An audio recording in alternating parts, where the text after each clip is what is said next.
Hi, good morning. It's another episode for the favoring what you can speak now the chemical reactions of haloarenes. ठीक है, तो इस पर आज हम बात करेंगे. देखो, चाहे हेलोअल्केन्स हो चाहे हेलोअरेन्स हो, उनकी रिएक्टिविटी को कंपेयर करना अब ये नेक्स्ट टारगेट है. इसी में हम स्टडी कर लेंगे कि कैसे कुछ इफेक्ट्स देखने को मिलते हैं जो हेलोअल्केन्स में नहीं होते, वो हेलोअरेन्स की प्रॉपर्टीज होते हैं. तो पहला बेसिक टारगेट ये है कि हमें स्टडी ये करना है कि हेलोअल्केन्स, अच्छा आर एक्स हेलोअल्केन हो गया, ए आर एक्स हेलोअरीन हो गया, इन दोनों में ही सी एक्स बॉन्ड पाया जाता है. भाई इसमें भी सी एक्स बॉन्ड, इसमें भी सी एक्स बॉन्ड है. क्या दोनों की रिएक्टिविटी सेम होती है? ना. हेलोअरीन्स की रिएक्टिविटी हमेशा हेलोअल्केन से कम होती है. हेलोअरीन की रिएक्टिविटी हमेशा हेलोअल्केन से कम होती है. दूसरे शब्दों में हेलोअरीन्स ज़्यादा स्टेबल होते हैं हेलोअल्केन के कंपैरिजन में.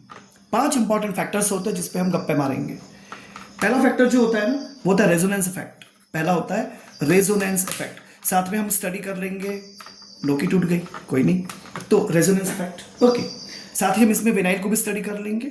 तो आई होप कि आप इसे समझ पाए. दूसरी चीज़ ये होती है कि नेचर ऑफ हाइब्रिडाइजेशन, यानी nature of hybridization is another factor. Hybridization is another factor. तीसरा होता है पोलैरिटी डिफरेंस. तीसरा होता है polarity difference. Am I clear? चौथा जो होता है वो होता है इलेक्ट्रॉनिक रिपल्शन. चौथा होता है इलेक्ट्रॉनिक रिपल्शन, ये भी काफ़ी अच्छा खासा होता है. और पांचवा और लास्ट हम कह सकते हैं कि जो एरोमेटिक होते हैं, मतलब जैसे फेनिल का आयन बनेगा तो कैटायन बनेगा, उसकी इंस्टेबिलिटी, यानी जो आयन फॉर्मेशन हो रहा है उनकी इंस्टेबिलिटी क्या होती है, इंस्टेबिलिटी. M I clear? ये 5 इंपॉर्टेंट फैक्टर्स होते हैं जिसपे हम गपशप करने वाले हैं. पहली चीज़ देखो, होता क्या है, आपके पास 2 ऑप्शन है, आपको कंपेयर करना है आर एक्स. आप एग्जाम्पल ले लो CH3Cl, it is methyl chloride. और दूसरा आप एग्जाम्पल ले लो से क्लोरोबेंजीन. M I clear? इसको आप ले लेते दोनों को इस तरह से.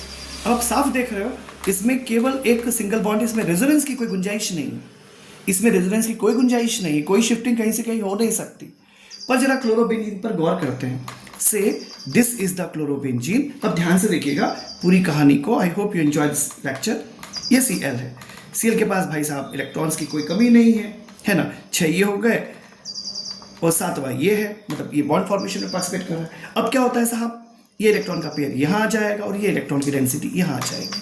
ऑब्वियसली आपके सामने जो फिगर बनेगा वो ये, यहाँ पर माइनस की डेंसिटी ज़्यादा हो जाएगी.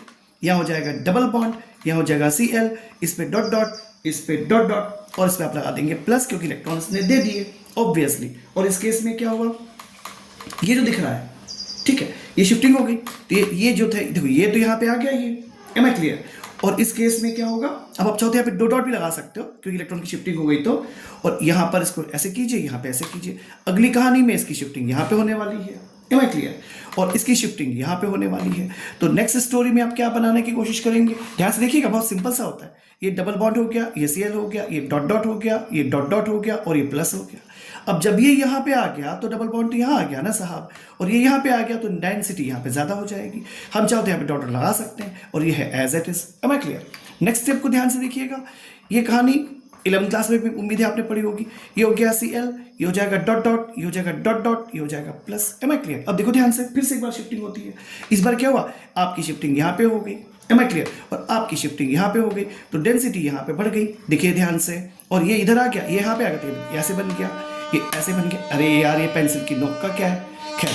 तो ये जो है, ये ऐसे आ गया, ये ऐसे आ गया. Am I clear? तो ये भी हो गया. अब ध्यान से देखिएगा, वापस शिफ्टिंग होगी इसकी. अब आप फिर इधर चल दिए और आप इधर चल दिए. सो अल्टीमेटली अब आपके पास क्या फॉर्मेशन है वो देखिएगा. आप इधर चल दिए तो यहाँ पे डबल बॉन्ड हो गया. अब ये ऐसे हो गया, ये ऐसे हो गया, ये सिंगल बॉन्ड हो गया, ये Cl हो गया, ये डॉट डॉट हो गया, ये डॉट डॉट हो गया, ये डॉट डॉट हो गया, प्लस गायब हो गया.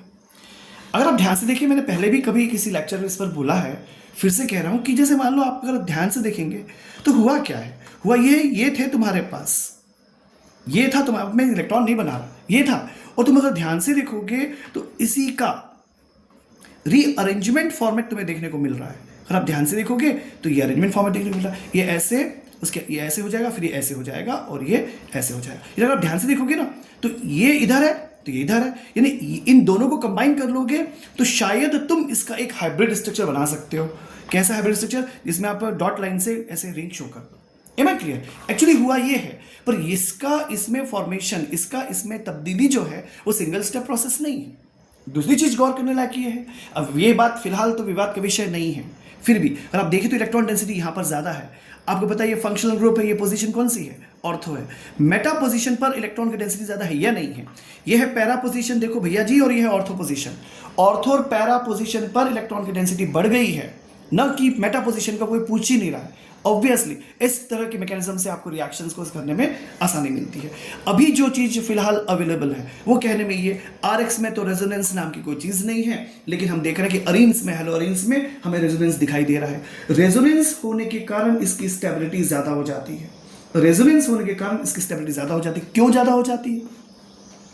आरएक्स में केवल सिंगल बॉन्ड कैरेक्टर है। ये जो हलोरीन्स दिख रहे हैं आपको यहाँ पे, जो दिख रहा है ये जो एक क्लोरोबेंजीन का एग्जांपल है, इसमें डबल बॉन्ड कैरेक्टर आ गया। देखिए ध्यान से, इसे बोलते हैं पार्शियल डबल बॉन्ड कैरेक्टर। यानी ये कहानी ऐसी है कि सिंगल से तो थोड़ी ज्यादा है और डबल से थोड़ी कम है। एक्चुअली सिंगल बॉन्ड का मतलब कोई लकीर खींच देंगे ऐसा कुछ नहीं होता है। इट इज ओनली एक रिप्रेजेंटेशन है। आप ऐसा कह सकते हो कि जो एटम्स आपस में जुड़े हुए हैं वो सिंगल बॉन्ड से जुड़े हुए हैं तो एक कैटेगरी है, डबल बॉन्ड से जुड़े हुए हैं तो एक कैटेगरी है। पर हम एक ऐसी कैटेगरी भी इमेजिनेशन कर पा रहे हैं जिसमें सिंगल बॉन्ड से थोड़ा ज्यादा है, अटैचमेंट जो है वो सिंगल बॉन्ड से थोड़ा ज्यादा है पर डबल बॉन्ड से कम है। यानी हम इसको 1.5 बॉन्ड भी बोल सकते हैं चाहे तो। आप इसको ऐसा बोल दीजिए कि ये जो बॉन्ड है सिंगल बॉन्ड से मजबूत है, यानी इस बॉन्ड के कंपैरिजन में हेलो अरीन्स की बॉन्डिंग मजबूत है, डबल नहीं है पर लाइकली टू बी डबल है। Am I clear to you? तो इस केस में इसकी स्टेबिलिटी ज्यादा हो जाती है, तो स्टेबिलिटी ज्यादा होने से इसकी रिएक्टिविटी कम हो जाती है। Am I clear? सिमिलरली आप स्टडी कर सकते हो एक और एग्जांपल को जिसमें रेजोनेंस पाया जाता है। You will take the example of vinyl. आपको विनाइल क्लोराइड के बारे में आइडिया है? देखो ध्यान से कि हाउ डज इट वर्क्स, ये किस तरह से काम कर सकता है। सपोज आपने कहा ये है CH2 डबल बॉन्ड CH फिर Cl, और Cl तो पता ही है आपके पास कि 2 2 4 4 6 6 हो गए और 7वां इलेक्ट्रॉन एंगेज है। Am I clear? अब शिफ्टिंग करते हैं, देखो ध्यान से, ये यहाँ पे आ जाएगा, ये यहाँ पे आ जाएगा, आप यहाँ पे चल दीजिए। साहेब रेजोनेंस का स्ट्रक्चर बना सकते हैं आप विनाइल क्लोराइड में। अब आपके पास इलेक्ट्रॉन की डेंसिटी बढ़ गई तो आप CH2 हो गए, लेकिन ध्यान दीजिए इसके पास 2 इलेक्ट्रॉन आ गए एक्स्ट्रा, सिर पे माइनस चार्ज आ गया। यहाँ पर हो गया सिंगल बॉन्ड, ये हो गया CH, और यहाँ पे हो गया डबल बॉन्ड, ये हो गया Cl, और इसके ऊपर 2 इलेक्ट्रॉन और 2 इलेक्ट्रॉन। देखो जी पहले 6 इलेक्ट्रॉन थे, अब तुम 2 दे दिए हो इसको, तो ये इसके सिर पे क्या जाएगा? पॉजिटिव। ध्यान से देखिए सर, यहाँ पे रेजोनेंस है, इन इसकी भी स्टेबिलिटी ज्यादा हो जाएगी। यानी जब कभी ऑर्डर के क्वेश्चन आते हैं तो बहुत इंपॉर्टेंट हो जाता है। तो विनाइल की भी स्टेबिलिटी होती है रेजोनेंस में। यहाँ पर भी स्ट्रक्चर, यहाँ पे 2 ही रेजोनेंट स्ट्रक्चर बन रहे हैं, पर बन रहे हैं ना, तो यहाँ पर रेजोनेंस हो रहा है, तो विनाइल क्लोराइड भी स्टेबल होता है ज्यादा, यानी रिएक्टिविटीज की कम होगी, रिएक्टिविटीज की कम होगी। Am I clear to you? ये पहला स्टेप, कोई डिफिकल्टी नहीं, आई होप सो, है ना? अच्छा, यानी हम सीधे सीधे बोल सकते हैं ना कि विनाइल हो या अराइल हो, these are much less reactive in comparison to alkyl halides, where towards nucleophilic substitution reaction, don't forget to say towards nucleophilic substitution reaction. Am I clear? चलिए सर, सेकेंड चीज विचार करते हैं। मैं छोटा सा होमवर्क कर लेता हूं, आपको इजी लगेगा। देखो मैंने बनाया ऐसे, मैंने बनाया इसको ऐसे, मैंने बनाया ऐसे ऐसे, और यहां जोड़ दिया Cl, ठीक है। और एक इसका एक सिस्टर कंसर्न ले लेते हैं। सपोज ये H है, ये H है, ये H है, और ये है CH3Cl, और सर ये है क्लोरोबेंजीन। अब ध्यान से देखिए, क्या आप समझ पा रहे हैं कि ये जो कार्बन है ये sp2 हाइब्रिडाइज्ड है? क्या आप समझ पा रहे हैं ये जो कार्बन है ये sp3 हाइब्रिडाइज्ड है? जब ये sp3 हाइब्रिडाइज्ड है, ये sp2 हाइब्रिडाइज्ड है, तो कॉन्सेप्ट कहता है कि sp2 हाइब्रिडाइज्ड जो होता है ना, उसमें ऑर्बिटल का जो साइज होता है वो छोटा होता है, ठीक है ना? हाइब्रिडाइज्ड ऑर्बिटल का साइज sp2 में छोटा होता है, इससे बॉन्ड लेंथ में फर्क पड़ जाता है। ये जो बॉन्ड लेंथ होती है 169 पिकोमीटर की होती है, 169 पिकोमीटर की, और ये जो बॉन्ड लेंथ होती है 177 पिकोमीटर की होती है। अब बॉन्ड लेंथ कम होगी मतलब अटैचमेंट ज्यादा होगा, अटैचमेंट ज्यादा होगा तो जो उसकी रिएक्टिविटी होगी वो कम होगी, जो उसकी स्टेबिलिटी होगी वो ज्यादा होगी। तो ये भी एक इंपॉर्टेंट फैक्टर होता है। तीसरी चीज हम उसे कहते हैं पोलैरिटी, यानी ऑफ कोर्स नेचर है ये, कार्बन और halogen character, carbon halogen bond का नेचर। जैसे आप विचार करते हैं, से आपने कहा कि आपके पास ऐसे जोड़ लो या जो जोड़ना जोड़ो, यहाँ पे तूने एक्स किया तो इसमें तूने माइनस डेल्टा लिया और यहाँ पे तूने प्लस डेल्टा कर दिया। Am I clear? This happens in halo alkanes. How about arenes? इसमें आपने फिर एक बार रिंग बनाई, फिर आपने जो है और यहाँ पे आपने जोड़ दिया x, यहाँ पर माइनस चार्ज आ जाएगा, यहाँ पर प्लस चार्ज आ जाएगा। ऑब्वियसली अब समझने की कोशिश, यहाँ पे बनता है डायपोल मोमेंट। यहाँ पे जो इंपॉर्टेंट फैक्टर होता है वो बनता है डायपोल मोमेंट। क्लोरोबेंजीन का जो डायपोल मोमेंट होता है वो होता है 1.69 डिबाई, 1.69 डिबाई। तो इसका होता है 1.86 डिबाई, ऑफ कोर्स इसका होता है 1.86 डिबाई, इसका 1.69 डिबाई। डायपोल मोमेंट कम होगा तो रिएक्टिविटी कम हो जाएगी, डायपोल मोमेंट कम होगा तो रिएक्टिविटी कम हो जाएगी, स्टेबिलिटी बढ़ जाएगी। तो ये एक और इंपॉर्टेंट फैक्टर हो गया। अभी तक हमने 3 बातों पर गप्पे मारी हैं। सबसे पहले रेजोनेंस पे मैंने आपसे बात की। रेजोनेंस होता है अरीन्स में, सिंगल बॉन्ड से मजबूत बॉन्ड हो जाता है, स्टेबिलिटी कम हो जाती है। ऑफ कोर्स जब नेचुरली बॉन्ड मजबूत हो जाएगा तो स्टेबिलिटी बढ़ जाएगी, रिएक्टिविटी कम हो जाएगी। तो हलो अरेंज की रिएक्टिविटी कम हो जाती है।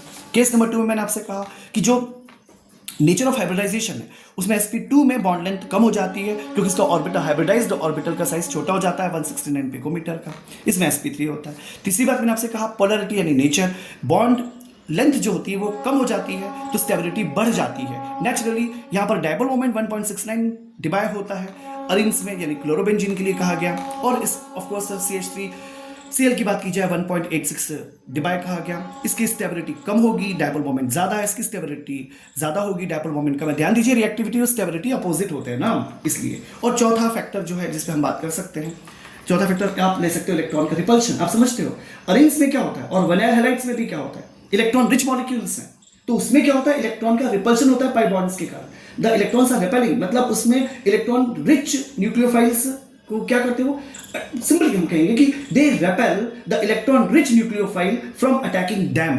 वो इलेक्ट्रॉन को रेपेल करते हैं तो इलेक्ट्रॉन की रिपल्शन भी होता है। तो ये भी इंपॉर्टेंट। तो अरिन्स में इलेक्ट्रॉन का रिपल्शन ज्यादा होता है, अरिन्स में इलेक्ट्रॉन का रिपल्शन ज्यादा होता है। तो इलेक्ट्रॉन की रिपल्शन ज्यादा होने से उसमें न्यूक्लियोफिलिक सब्स्टिट्यूशन की प्रॉब्लम आ जाती है, मतलब स्टेबिलिटी ज्यादा हो जाती है, रिएक्टिविटी कम हो जाती है। ध्यान देना, एरोमेटिक की स्टेबिलिटी ज्यादा, रिएक्टिविटी कम हैलाइड्स के लिए।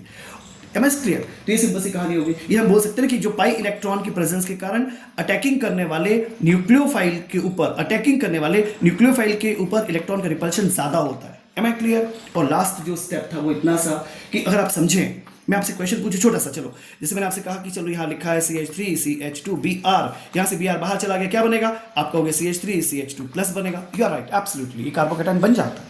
अच्छा, मैं तुमसे कहूँ कि सपोज यहाँ पे ये बेंजीन रिंग है और यहाँ पे Cl है, यहाँ से Cl बाहर जाएगा, क्या बनेगा? तो आई एम सॉरी, ध्यान दीजिएगा, आप ऐसा नहीं बना सकते इसको प्लस, ये नहीं बनेगा, ये नहीं बनता, ये जो कैटायन है एग्जिस्ट नहीं करता। सिमिलरली आप ऐसा भी इमेजिन नहीं कर सकते कि CH2 है, डबल बॉन्ड CH है, Cl है, ये Cl आपको दान कर देगा, तो आप ऐसा बनाने की कोशिश करो कि CH2 डबल बॉन्ड CH और खोपड़ी पे प्लस इसके।